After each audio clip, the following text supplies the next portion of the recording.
தேவனுக்கே மகிமை, அற்புதர் இயேசு கிறிஸ்துவுக்கே மகிமை.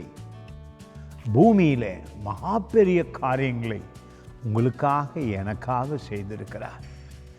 எதிரிகள், வியாதிகள், பாவங்கள், சாபங்கள், எல்லாவித உபத்திரவங்களும், தரித்திராவி இவைகளை மேற்கொள்ள எதிரிகளினால் கொண்டு வரப்படுகிற எல்லா காரியங்களிலும் நம் ராஜா இயேசு கிறிஸ்து வெற்றியை நமக்கு தந்தருளியிருக்கிறார். சிலுவையில் எடுத்த அந்த வெற்றி பரிசுத்த இரத்தத்தினால் நமக்கு உண்டாயிருக்கிறது.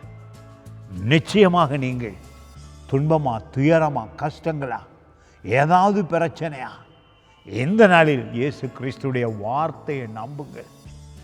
பைபிள் என்றால் இயேசுவே தான். பரலோகம் இயேசு கிறிஸ்துவை இந்த நாளில் நமக்கு தந்தருளி இருக்கிறது என்றால் இந்த வேதம், பரிசுத்த ஆவி உங்களுக்குள்ளே சொல்லுகிறது. பாருங்கள், 3வது சங்கீதத்திலே 7வது வசனம், கர்த்தாவே எழுந்தருளும், என் தேவனே என்னை இரட்சியும், நீரன் பகைஞர் எல்லாரையும் தாடையிலே அடித்து துன்மார்க்கருடைய பற்களை தகர்த்து போட்டீர். உங்களுக்கு விரோதமாய் யார் எழும்புகிறார்? உங்களுக்கு விரோதமாய் என்ன சூழல் வருகிறது?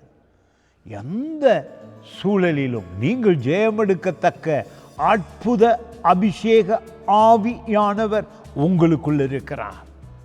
மன துயரம் ஓடியே போனது. அவருடைய நாமத்தை அறிந்திருக்கிறீர்கள். பரிசுத்த இரத்தத்தை உங்கள் மேல் பூசி இருக்கிறீர்கள். அவருடைய வார்த்தை உங்களுக்குள் வசமாயிருக்கிறது. உங்கள் வாயிலே அவருடைய வார்த்தையை பேசுகிறீர்கள். எதிரிகள் பின்னிட்டு ஓடினார்கள்.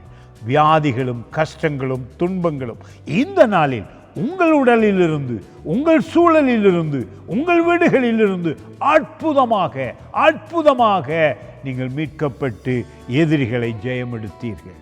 God bless you.